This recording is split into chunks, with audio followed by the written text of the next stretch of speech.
Hello नमस्कार दोस्तों, स्वागत है आपका आपके ऐसे करी यूट्यूब चैनल में। जैसा कि दोस्तों हम सभी जानते हैं कि नेक्स्ट मंथ ही यूपी पुलिस का री एग्ज़ाम होना है और पिछली बार जैसा आपकी तैयारी थी अभी काफ़ी लूज पड़ गए हैं हम लोग और काफ़ी चीज़ें भूल गई हैं। तो उसी के लिए रिवीजन क्लास जो है 1 महीने तक चलता रहेगा लगातार और उसमें जो ट्रिक्स आपको बताई जाएंगी खासकर हिंदी के लिए वो आपके लिए बहुत ही ज़्यादा महत्वपूर्ण है एग्ज़ाम के दृष्टिकोण से। तो दोस्तों सबसे पहला जो चैप्टर हमारा आज का है वो है वर्णमाला और आज इस वीडियो में हम लोग पूरी तरीके से वर्णमाला को फिनिश करेंगे एक दिन में। और इस सिंगल एक वीडियो से आपका वर्णमाला से एक क्वेश्चन भी यूपी पुलिस से बाहर नहीं जाएगा। वर्णमाला से लगभग 4 से 5 क्वेश्चन यूपी पुलिस के एग्ज़ाम में देखे जाते हैं, चाहे वो एसआई का हो चाहे वो कांस्टेबल का एग्ज़ाम हो। किसी भी एग्ज़ाम में खासकर उत्तर प्रदेश में वर्णमाला तो पूछा ही जाता है क्योंकि उत्तर प्रदेश की जो लैंग्वेज है यहाँ की हिंदी, स्टेट की लैंग्वेज हिंदी है और सेकेंड लैंग्वेज संस्कृत है। तो यहाँ पर वर्णमाला को बहुत ज़्यादा प्रेफरेंस दिया जाता है क्योंकि संस्कृत ही मातृभाषा है और संस्कृत की ही अग्रिम जो भाषा व्यवस्था के अनुसार संस्कृत, प्राकृत, पाली, अपभ्रंश इस तरीके से करते हुए जो हिंदी आई है तो ये दोनों भाषाएं उत्तर प्रदेश में काफ़ी प्रचलित हैं। तो हिंदी इसी दृष्टिकोण से महत्वपूर्ण हो जाता है और संस्कृत का वर्णमाला और हिंदी का वर्णमाला जिसमें हम लोग केवल हिंदी का वर्णमाला पढ़ेंगे जो कि यूपी पुलिस के आपके सिलेबस में दिया हुआ है। तो दोस्तों आज हमारा पहला जो चैप्टर है वर्णमाला है, इसमें काफ़ी चीज़ें आपको संस्कृत की दिखाई देंगी क्योंकि संस्कृत से ही हिंदी बना हुआ है। तो इसके दिमाग में ध्यान में रखते हुए ही हम लोग पढ़ेंगे वर्णमाला चैप्टर। पूरी तरीके से ट्रिक्स पे बेस्ड है और आपको एक सिंगल वीडियो देख करके बहुत मज़ा आने वाला है दोस्तों। यकीन कीजिए आपका एग्ज़ाम में एक सिंगल क्वेश्चन भी गलत नहीं होगा इस वीडियो को अगर आप देख करके जाते हैं। तो चलिए आज अपना पहला चैप्टर रिवीजन का शुरू करते हैं, वर्णमाला। दोस्तों वर्णमाला भाषा की सबसे छोटी इकाई ध्वनि होती है और इस ध्वनि को वर्ण कहते हैं। ये याद रखिएगा दिमाग में, भाषा की सबसे छोटी इकाई ध्वनि होती है और इस ध्वनि को वर्ण कहते हैं। ठीक है, वर्णों के व्यवस्थित समूह को वर्णमाला कहते हैं। हिंदी वर्णमाला में कुल वर्णों की संख्या ये आपके एग्ज़ाम की दृष्टि से बहुत ज़्यादा महत्वपूर्ण है, 52 होता है कुल वर्णों की संख्या। कई जगह अलग अलग दिया रहता है, उस पर नहीं जाना है। जो एग्ज़ाम में आपके प्रीवियस ईयर क्वेश्चंस बने हैं उसमें भी आपका आंसर यही माना गया है 52, तो इसे ही ध्यान में रखना है। हिंदी वर्णमाला को 2 भागों में बांटा गया है, स्वर और दूसरा व्यंजन। ठीक है, इतना याद रहेगा, 2 वर्गों में ही बांटा गया है। पहला है स्वर और दूसरा है व्यंजन। खासकर किसी भी लैंग्वेज को 2 ही भागों में बांटा जाता है, पहला स्वर होता है और दूसरा व्यंजन होते हैं, वॉवेल एंड कॉन्सोनेंट। इंग्लिश का भी यही हाल है। तो दोस्तों जो वर्ड स्वतंत्र रूप से बोले जाते हैं वे स्वर कहलाते हैं। जो वर्ड स्वतंत्र रूप से बोले जाते हैं वे स्वर कहलाते हैं। इन्हें आप ध्यान रखिएगा, आपके एग्ज़ाम की दृष्टि से बहुत ही ज़्यादा महत्वपूर्ण है। स्वतंत्र रूप से बोले जाने वाले वर्ड को स्वर कहते हैं। देखिए स्वतंत्र रूप से और यहाँ पर स्वर, तो आपको याद रहेगा स्वतंत्र रूप से जो बोले जाते हैं उन्हें क्या कहा जाता है, स्वर कहा जाता है। और भाषा की सबसे छोटी जो इकाई होती है, सबसे छोटी जो ध्वनि होती है वो वर्ड ही होती है, वर्ड। तो ये भी आपको याद रखना है। ये दोनों क्वेश्चन आपके एग्ज़ाम की दृष्टि से बहुत ही महत्वपूर्ण है और ये इसे 2 भागों में बांटा गया है, ये भी आपको याद रखना है। ठीक है, तो बढ़ते हैं आगे। दोस्तों अब आपका नेक्स्ट स्लाइड है। जो वर्ड स्वतंत्र रूप से बोले जाते हैं उन्हें स्वर कहलाते हैं। ये तो आप देख चुके हैं क्योंकि स्व से स्वतंत्र और स्व से स्वर। याद कर लीजिए इस वीडियो थोड़ा लंबा हो सकता है लेकिन आपको याद होना चाहिए एग्जाम की दृष्टि से। रिवीजन क्लास है, एक ही वीडियो में हम लोग इसे ख़त्म करेंगे, आज फिनिश कर देंगे। स्वर के प्रकार कितने होते हैं? स्वर के प्रकार से भी बहुत ज़्यादा क्वेश्चन बनते हैं और ये बहुत ज़्यादा कन्फ्यूजिंग टॉपिक है। तो दोस्तों मूल स्वर, ह्रस्व स्वर, लघु स्वर, इसे 3 कहा जाता है। मूल स्वर, ह्रस्व स्वर, लघु स्वर कोई भी आए तो आप समझ लीजिएगा मूल स्वर, ह्रस्व स्वर, लघु स्वर ये एक ही चीज़ है। और या तो ह्रस्व स्वर पूछ लेगा कितना होता है, तो यही जो है आपका ह्रस्व स्वर होता है जिसमें आप देखिए अ हो गया, ई हो गया, छोटा छोटा जो स्वर होता है ऊ हो गया। कहीं कहीं री नहीं मिलता है, लेकिन आपको री याद रखना है क्योंकि री होता है, ठीक है। ये मूल स्वर ही है री। ये संस्कृत से लिया गया है, तो संस्कृत से ही हिंदी बना है, तो ये मूल स्वर में आता है और ये आपको याद रखना है, इसे छोड़ना नहीं है, ये इसे भी याद रखना है। ये ह्रस्व स्वर, मूल स्वर, लघु स्वर ये है अ, ई, उ और री। तो दोस्तों अब आ जाते हैं दीर्घ स्वर पे। 3 प्रकार के होते हैं, मूल स्वर, दीर्घ स्वर और प्लुत स्वर। तो जिसमें मूल स्वर हमने देख लिया कौन कौन होती हैं। एक मात्राएं जिसमें होती हैं वो मूल स्वर होता है, छोटी मात्रा जिसमें होती है अ, ई, उ और री, ठीक। अब दीर्घ स्वर हम लोग देख ले रहे हैं। दीर्घ स्वर वो होते हैं जिनमें 2 मात्राएं होती हैं, ठीक है, वो दीर्घ स्वर होते हैं। काफ़ी इजी है, आपको ट्रिक दिया गया है यहाँ पे, 1 मात्रा, 2 मात्रा, 3 मात्रा, लेकिन आप इसे मूल स्वर, दीर्घ स्वर और प्लुत स्वर 3 होते हैं ये, और 1, 2, 3 मात्रा क्रम में ही है। याद रखेंगे, इजीली आपको याद रहेगा चीज़ें। देखिए थोड़ा सा वीडियो लंबा हो सकता है भाई, लेकिन आपको याद रहेगा, इसकी पूरी की पूरी गारंटी है। और आप इस वीडियो को अगर देख के जाते हैं तो दावा ठोक रहा हूँ, अगर 5 क्वेश्चन आते हैं तो 5 के 5 आपके सही होंगे।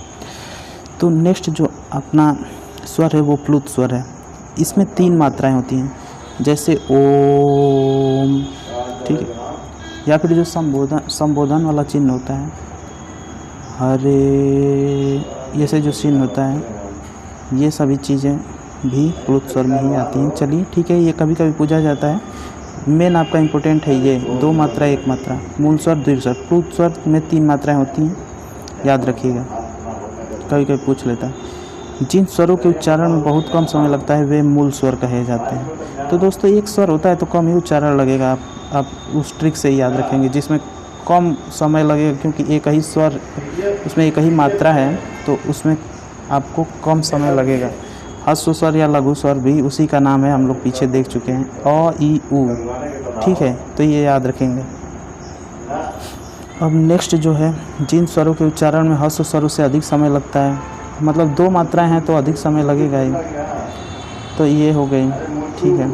नेक्स्ट देखते हैं, जिन स्वरों के उच्चारण में सबसे अधिक समय लगता है वे प्लुत स्वर कहलाते हैं। भैया 3 मात्राएं हैं इसमें, तो अधिक समय सबसे लगेंगे, वो प्लुत स्वर कहलाते हैं। भैया रिवीजन क्लास है तो हम लोग तेज़ी से आगे बढ़ेंगे, आप लोग ध्यान रखिएगा, ये इजी टू रिमेंबर है ट्रिक। अब नेक्स्ट देखते हैं कौन से क्वेश्चन बनते हैं। स्वरों की संख्या कितनी होती है, इससे क्वेश्चन आता है। तो स्वरों की जो संख्या होती है वो मेनली 11 ही होती है, ठीक है। वह अयोग व जो होते हैं 2 स्वर होते हैं। कुल मिला करके आपके स्वरों की संख्या हो जाएगी 13। कुल मिला करके स्वरों की संख्या कितनी हो जाएगी, 13। अगर पूछेगा मूल स्वर कितने होते हैं तो आपका आंसर हो जाएगा 11। मूल स्वर अगर पूछ लिए तो मूल स्वर 11 ही होते हैं, माफ़ कीजिएगा दोस्तों, मूल स्वर 11 होते हैं। और अगर कुल स्वरों की संख्या को आपसे पूछा जा रहा है, कुल स्वरों की संख्या को, तो वो 13 हो जाएंगे, क्योंकि 2 अयोगवाह स्वर भी होते हैं, अयोगवाह भी 2 होते हैं। और कुल स्वरों की संख्या जिससे 13 हो जाती है। अयोगवाह में अंग और अह होते हैं, इन्हें आप याद रखेंगे, ठीक है। यहाँ तक हो गया, रिवीजन क्लास इतना आप लोग पढ़े हैं। आगे बढ़ते हैं। अनुस्वार के लिए जो चिन्ह होता है वो अंग होता है, अंग, ऐसे नहीं बनाते अंग, तो ये जो अनुस्वार का चिन्ह होता है वो अंग होता है, अनुस्वार का चिन्ह अंग होता है। और विसर्ग के लिए जो चिन्ह होता है वो अह होता है, अह, ये जो होता है ये विसर्ग का चिन्ह होता है, ये वाला जो चिन्ह होता है ये विसर्ग के लिए चिन्ह होता है। तो अनुस्वार और विसर्ग आप याद रखेंगे यहाँ से। मूल स्वर जो होते हैं 11 होते हैं, इतने जो होते हैं मूल स्वर होते हैं, 2 मिला करके कुल स्वर हो गए। कुल स्वर कितने हो गए, 13 हो गए, तो याद रखेंगे दोस्तों, इजी टू रिमेंबर है। चलते हैं आगे बढ़ते हैं। अब यहाँ पर देखते हैं स्वरों का वर्गीकरण। काफ़ी क्वेश्चन आता है, स्वरों के प्रकार अभी हम लोग पढ़े हैं, उसके बाद स्वरों के वर्गीकरण से देख लेते हैं, क्योंकि यहाँ से भी क्वेश्चन बहुत ही ज़्यादा बनते हैं स्वरों के वर्गीकरण से भी। तो माफ़ कीजिएगा, थोड़ा डिस्टरबेंस हो जा रहा है, लेकिन उम्मीद है कि आप लोग स्वरों के वर्गीकरण से पहला मूल स्वर, हर स्वर, लघु स्वर देख लिए, दीर्घ स्वर देख लिए, अब यहाँ पर आपको इंटरेस्टिंग चीज़ यहाँ पर अब आपको पता चलेगा। ये होते हैं 4 अ, ई, उ और री। अभी हम लोगों ने पढ़ा है पिछले स्लाइड्स में। और दीर्घ स्वर जो होते हैं वो होते हैं 7। ठीक है, मूल स्वर, ह्रस्व स्वर, लघु स्वर 4, दीर्घ स्वर 7। टोटल मिला करके हो गए 11। टोटल मिला करके कितने हो गए? 11। दीर्घ स्वर आ, ई, उ, ए, ओ, औ। ठीक है, जिसमें 2 मात्राएं होती हैं। यहाँ यहीं से एक मात्रा, 2 मात्रा, जिसमें 2 मात्राएं होती है। दीर्घ स्वर 2 मात्राएं कितने में होती हैं? 7 में। 1 मात्राएं कितने में होती हैं? 4 में। कुल मिला करके अभी तक आपका हुआ 11। ये कौन सा स्वर है? मूल स्वर है। ये आपका मूल स्वर है। ठीक है, अब 2 चीज़ें हो गई। दीर्घ संधि स्वर या स्वजातीय स्वर किन्हें कहते हैं? दीर्घ संधि स्वर किसे कहते हैं और स्वजातीय स्वर, दोनों एक ही चीज़ है। और विजातीय स्वर किसे कहते हैं? तो देखिए, दीर्घ संधि स्वर क्या है? जो जिनमें आपको दिख जाएंगे आ, ई, उ, जो बनी हुई हैं स्वरों के मिश्रण से आपके इजीली याद रहेंगी। अ प्लस अ इक्वल टू आ हो गया आपका, तो ये चीज़ें आपको याद रहेंगी। ई प्लस ई हो गया, उ प्लस उ हो गया, तो वो एक ही चीज़ें हैं, तो वो सजाती हैं। जैसे अ प्लस अ से ये दोनों एक ही कोटि की हैं, तो ये सजाती हो गई, सजाती स्वर हो गया। दीर्घ संधि स्वर भी उसे ही कहेंगे। ठीक है, ये दोनों एक ही चीज़ है। अब यहाँ पे हो गया संयुक्त स्वर, मतलब कोई 2 स्वर विजातीय स्वर हो गए। जैसे अ, ई मिला दिया, अ में ई मिला दिया, दूसरा तीसरा स्वर मिला करके बन जाए तो वो विजातीय होता है। ऐसे स्वरों की संख्या कितनी है? 4 है। अब वो कैसे मिला रहे, ये आपके एग्ज़ाम के दृष्टि से नहीं अच्छा है। ये आपके एग्ज़ाम में नहीं पूछा जाएगा। केवल यही पूछा जाएगा कि संयुक्त स्वर कितने होते हैं, तो 4 होते हैं। और विजातीय स्वर कितने होते हैं? 4 होते हैं। ऑप्शन में दे देगा, 4 ठे ऑप्शन दे देगा, ए, ओ और एक दूसरा दे देगा, और पूछेगा इनमें कौन भिन्न है। तो जैसे मान लीजिए इन तीनों को दे दिया और एक ठे ये ऊ उठा के दे दिया, तो ऊ वाला आंसर हो जाएगा, क्योंकि वो अलग है। तो ऐसे ही क्वेश्चंस आपके एग्ज़ाम में बनेंगे, और पिछली बार बने भी थे। तो दोस्तों, आपसे तोड़ करके नहीं पूछा जाएगा कि एक तोड़िए, बताइए ये किससे किससे बना है, ये किससे किससे, ऐसा क्वेश्चन नहीं पूछा जाएगा। ये ऊपर के एग्ज़ाम के लिए, आपके एग्ज़ाम के लिए नहीं, कांस्टेबल के लिए बिल्कुल भी नहीं। ठीक है, तो बढ़ते हैं नेक्स्ट स्लाइड पर बढ़ते हैं दोस्तों। संयुक्त स्वर या स्वरों का निर्माण कैसे होता है? देखिए, फटाफट बता दें, लेकिन यह आपके एग्ज़ाम की दृष्टि से महत्वपूर्ण नहीं है। संयुक्त स्वर अ और ई से बनते हैं, ए हो जाता है। ठीक है, फिर अ और ए से बनता है, वो ए हो जाता है, ए का मात्रा हो जाता है। फिर अ उ से जो बनता है ओ हो जाता है, ओष्ठ वाला ओ। फिर अ धन ओ से बनता है, तो अ हो जाता है। ये अ जो आपको देखने को मिलेगा अ, ये सभी में मिलेगा। ठीक है, अब यहाँ पर आप देख सकते हैं ई से अ मिलाने पर ए बन गया, ए से अ मिलाने पर ए बन गया, अ से उ मिलाने पर ओ बन जा रहा है, और अ से ओ मिलाने पर ओ बन जा रहा है। तो ठीक है, संयुक्त स्वर कितने होते हैं? 4 होते हैं। आपको भी बता दी कैसे बनाए, लेकिन ये आपके एग्ज़ाम से ज़्यादा इम्पोर्टेंट नहीं है। तो आगे बढ़ते हैं। स्वरों का उच्चारण स्थान, ये बहुत ज़्यादा इम्पोर्टेंट है। हमेशा इससे एक क्वेश्चन 2 क्वेश्चन बनेगा ही बनेगा भैया, इसे रट लीजिए या फिर इस ट्रिक से याद कर लीजिए। क्या होता है? कंठ से कौन सा स्वर बोला जाता है? तालु से, ओठ से, मूर्धा से, कंठ तालव्य और कंठोष्ठ से। देखिए, इसका ट्रिक क्या होता है?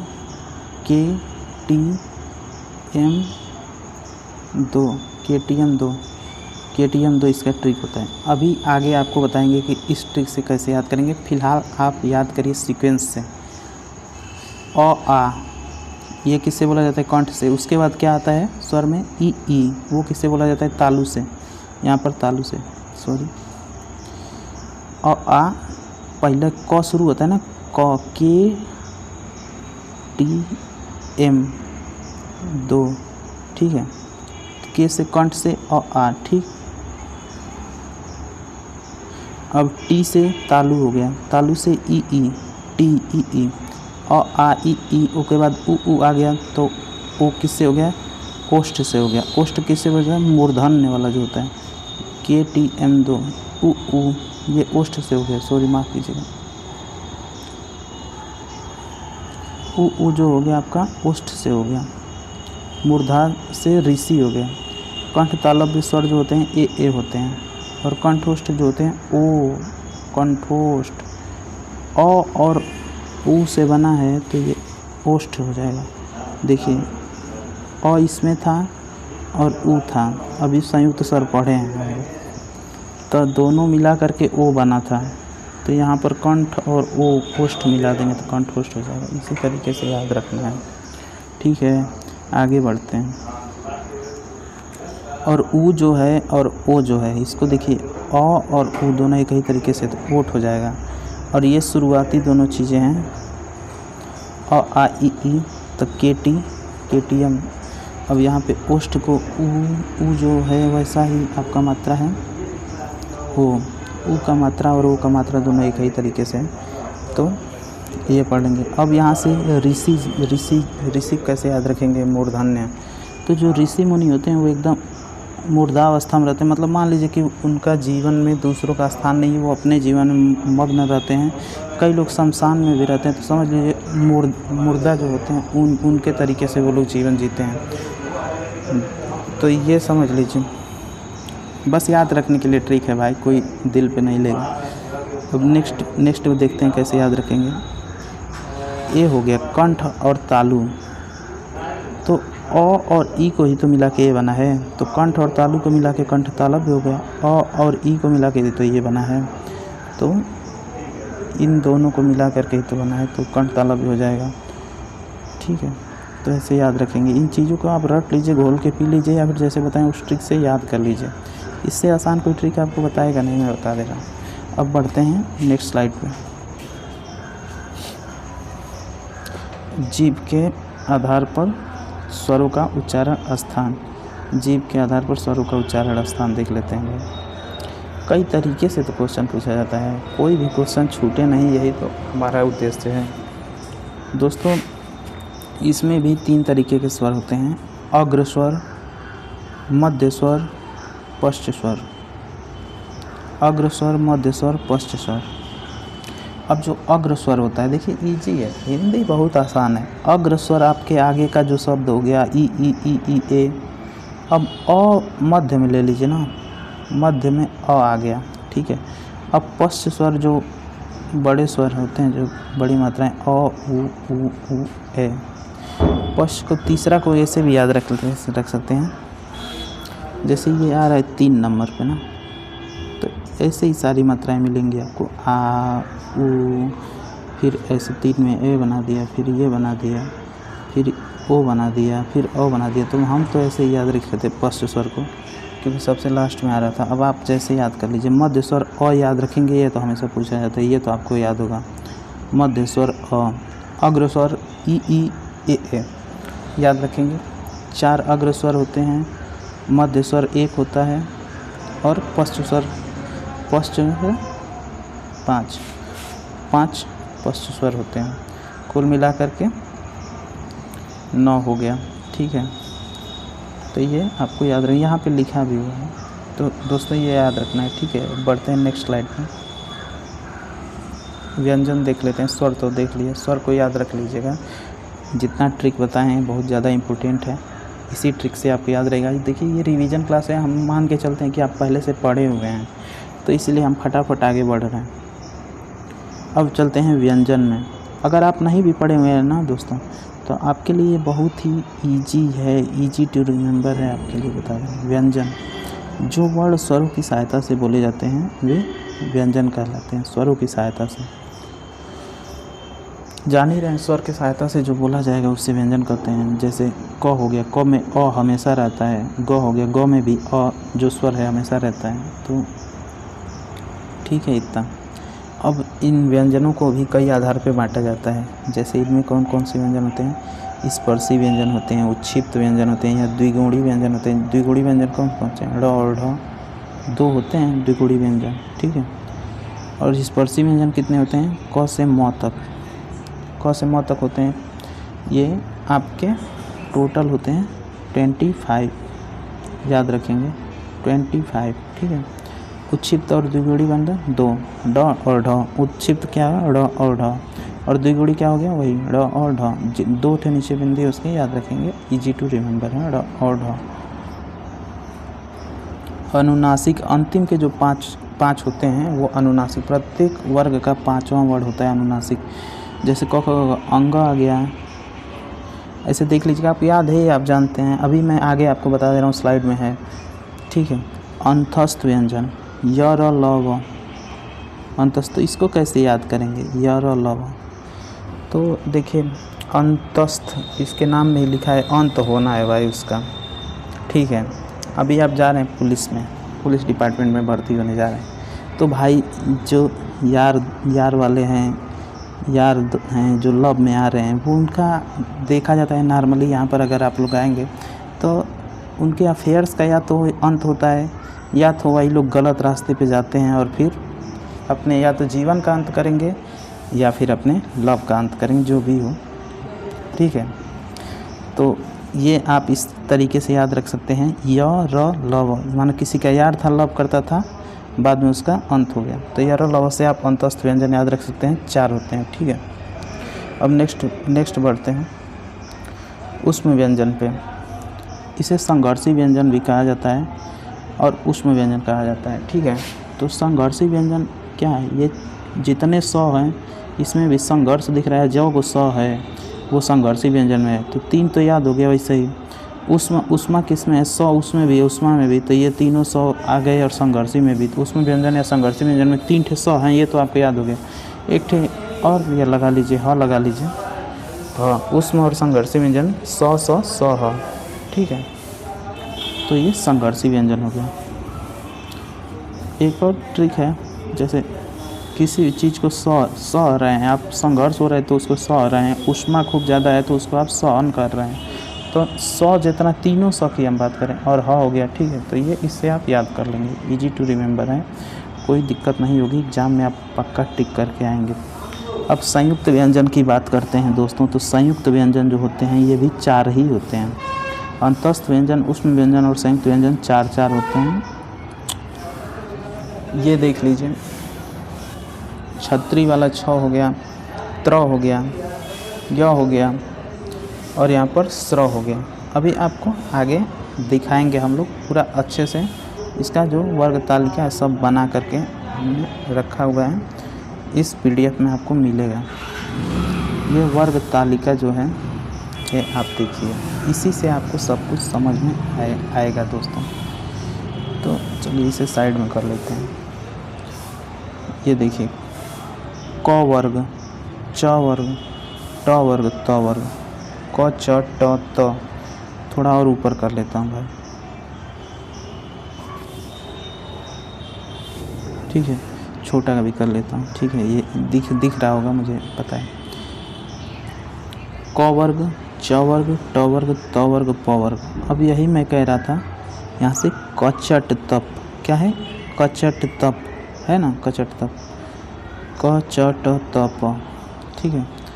तो क में कौन सा आपका है, क ख ग घ अंग, ठीक है। पहला हो गया ये फर्स्ट, सेकंड, थर्ड, फोर्थ, और ये आपका हो गया पाँचवा हो गया। तो ये जो होता है आपका अनुनासिक व्यंजन होता है, अनुनासिक, ये जो होता है 5। तो अनुनासिक को याद कर लेंगे। लास्ट जो 5वें नंबर का होता है, ये भी पूछा जा सकता है कि वो सभी वर्गों के कितने नंबर पे जो होता है वो अनुनासिक होता है, तो 5वें नंबर का जो होता है वर्गों के अंतिम वाला वो अनुनासिक होता है। अंतिम जो अक्षर होता है वो अनुनासिक होता है। इसमें आप देख लीजिए, ढ, इया, न, म, यही होता है अनुनासिक। ये तो सभी 9 से ही लिखा जाता है, यम, एक ठे म हो गया, यम से लिखा जाता है, बस हो गया, याद हो गया, कोई दिक्कत नहीं है, ठीक है। अब यहाँ पे क वर्ग में क ख ग घ अंग, च छ ज झ इया अंग तक, च छ ज इया, ट ठ ड न, त थ द न, प फ ब भ म, ठीक है। अब इसको आप याद कर लीजिएगा, कचट तप, बस इतना याद कर लीजिए। अब यहाँ पे एक ट्रिक होता है, KTM 2, ठीक है।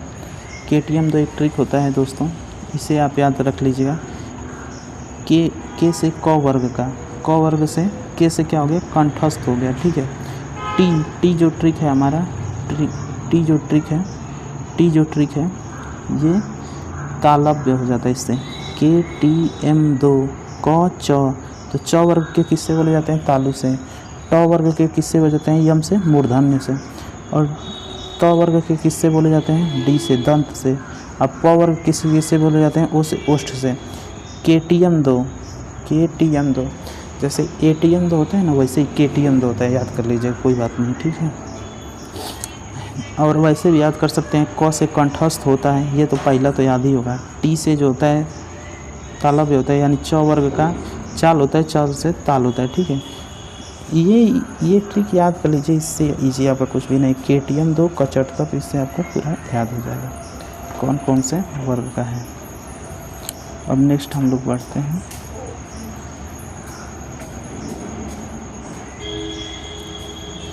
अब कॉन्सेप्ट जो आता है अल्पप्राण, महाप्राण, अघोष, सघोष। ठीक है, इसको देख लेते हैं एक नज़र। अल्प प्राण क्या होते हैं, सभी वर्गों के पहला, तीसरा और पांचवा वर्ड अल्प प्राण कहलाता है। यानी अल्प प्राण 1, 3 और 5 कितना हो गया, आगे है ये देखते हैं, 1, 3, 5। अब यहाँ पर देखिए, ये 1 हो गया, ये 3 हो गया, ये आपका 5 हो गया। तो ये वाला जो है वो अल्प प्राण है, ये वाला जो है वो अल्प प्राण है, फिर 5 नंबर पे जो है वो अल्प प्राण है। ठीक है, तो ये आपको याद रखना है अल्प प्राण। अब इसको देखते हैं, अल्प प्राण से आप कैसे याद रख सकते हैं, 1, 3 और 5 अल्प प्राण से दोस्तों। तो यहाँ पर अल्प प्राण लिखा हुआ है, एक जो ल लिखा हुआ है, ल ऐसे लिखा हुआ है ना, तो ये समझ लीजिए 3 है। ठीक है। अब प से 5 हो गया ना, अल्प प्राण 1, 3, 5। अब इससे ज़्यादा ट्रिक आपको कोई भी नहीं बताएगा भैया। अगर आपको इतने पे भी नहीं याद आता है तो कोई नहीं आपको समझा पाएगा। अब इससे ईजी कुछ नहीं हो सकता। महाप्राण जो होता है वो, इसके बाद बचा क्या, 2 और 4, 24 घंटे जो काम करता है वो महान होता है, महाप्राण हो गया 2, 4। अघोष देखिए, जैसे आप लोग 24 घंटे पढ़ रहे हैं भाई, अघोष देखिए, अघोष में 1 और 2 ही केवल होता है अघोष, और सघोष में 3, 4 और 5 बस। अल्प प्राण याद रख लिए, 1, 3, 5। अ से 1, ल से 3 बन गया, प से 5 होता ही है। ठीक है। महाप्राण जो बचा, महाप्राण महान आत्मा जो 24 घंटे का 2, 4 हो गया, उससे अघोष 1, 2 और सघोष 3, 4, 5। ठीक है। सघोष को घोष भी कभी कभी कहते हैं, कई जगह लिखा रहता है घोष ही सन नॉर्मली होता है, लेकिन उसे सघोष कहा जाता है। तो ये आप देख सकते हैं।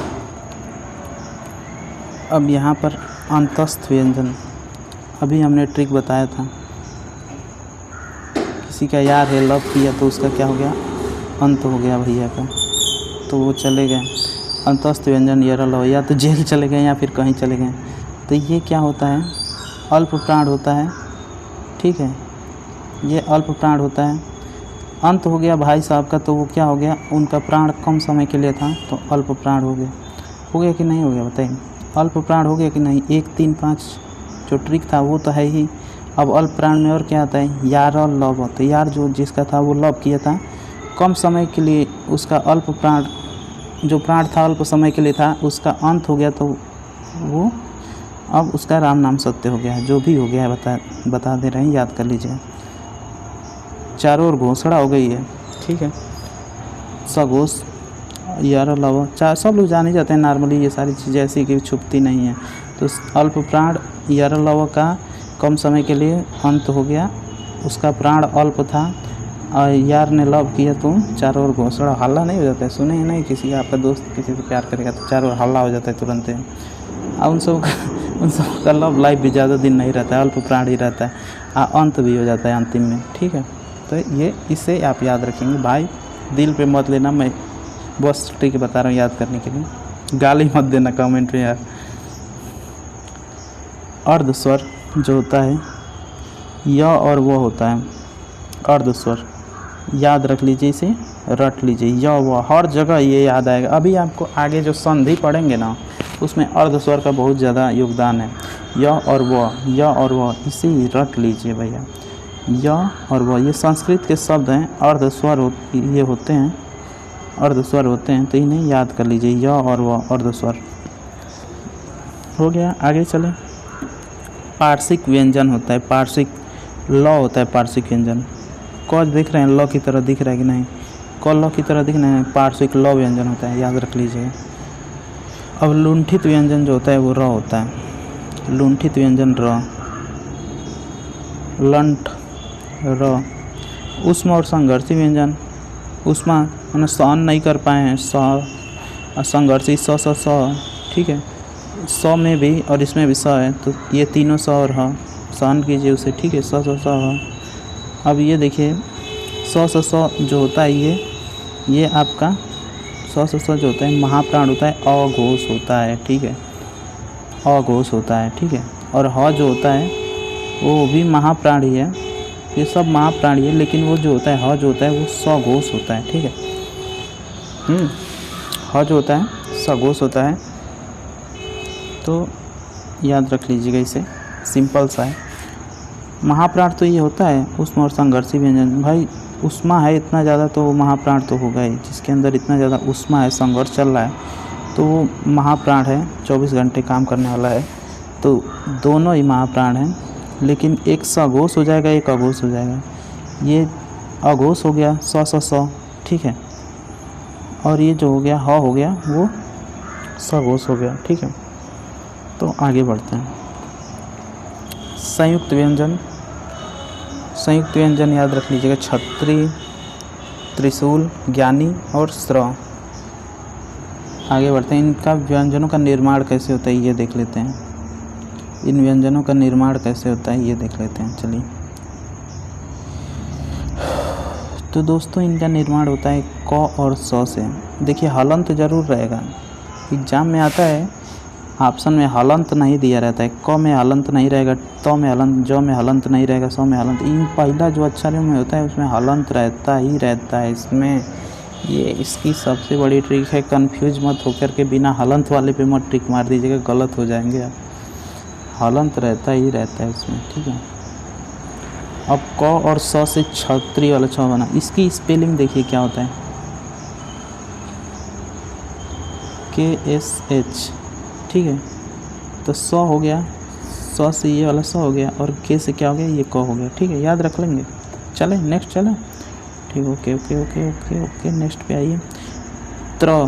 अब ये किससे बनता है स्पेलिंग में, TR, टी से त हो गया और आर से र हो गया, याद हो गया, ओके, कोई बात नहीं। आगे चलते हैं।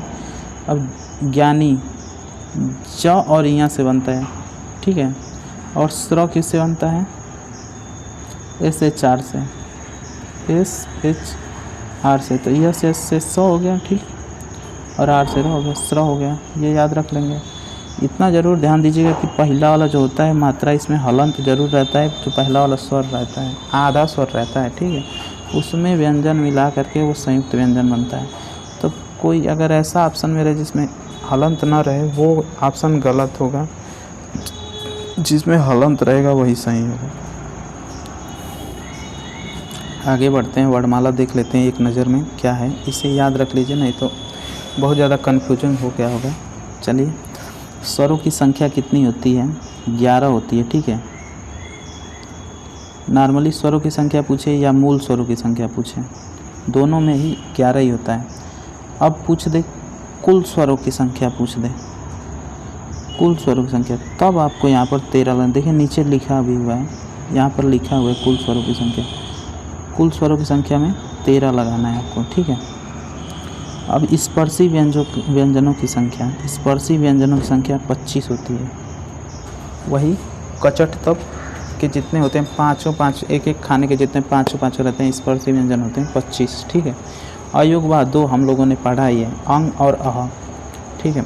नेक्स्ट बढ़ते हैं, द्विगुण व्यंजनों की संख्या 2 होती है, ड़ और ढ हमने पढ़ा था। अंतस्थ व्यंजनों की संख्या 4 होती है, यर लव, यार ने लव किया तो जब उसका अंत हो गया, और वो अल्प प्राण भी है, यर लव, क्योंकि अल्प समय के लिए उन सब का जो भी है आप अल्प प्राण होता है उन सबों का कम समय के लिए प्यार का जो होता है अवधि होती है, तो उसका अंत भी हो जाता है एक समय। तो इस तरीके से आप याद कर सकते हैं। ठीक है दोस्तों, वीडियो अगर अच्छा लग रहा हो तो लाइक कर दीजिए। उसमें व्यंजनों की संख्या 4 होती है। उष्मा किस में आता है? सहन करना पड़ता है। सौ 4। ठीक है, इसे एक और चीज़ कहते हैं, संघर्षी व्यंजन भी कहते हैं। तो वही चीज़ है, जो संघर्ष करता है सहन भी करता है। ठीक है, अब संयुक्त व्यंजनों की संख्या 4 होती है। वही के एस एच छत्र जानते हैं। कुल वर्डों की संख्या मिला देंगे, इन सभी को जब जोड़ देंगे तो 52 हो जाएंगे।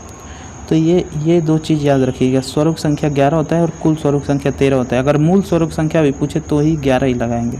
ठीक है, और कुल स्वरों की संख्या पूछे तो 13 लगाएंगे। अब स्पर्शी जो व्यंजनों की संख्या होता है वो 25 होता है। द्विगुण व्यंजनों की संख्या 2 होता है। अंतस्थ व्यंजनों की संख्या 4 होता है। य र ल व अंत हो गया। और अल्प प्राण था, उन सब का कम समय के लिए प्यार था, अल्प प्राण में भी आता है य र ल व। ठीक है, तो ये भी याद रखेंगे। ऑप्शन में जैसे आपको ईजी टू रिमेंबर होगा, या फिल्टर करने में, या फिर छांटने में, या फिर एलिमिनेट करने में आपका बहुत ज़्यादा मदद करेगा। ठीक, तो ये मत सोचिए कि आपका मदद नहीं करेगा। संयुक्त व्यंजनों की संख्या 4 होती है। ठीक है, तो ये जो होता है आप याद रख लेंगे। कुल वर्डों की संख्या 52 होती है हिंदी में। तो आज आपके लिए यही था, हमारे लिए इतना ही। फिर मिलेंगे नेक्स्ट वीडियो में दोस्तों। तो आप सभी को बहुत बहुत धन्यवाद।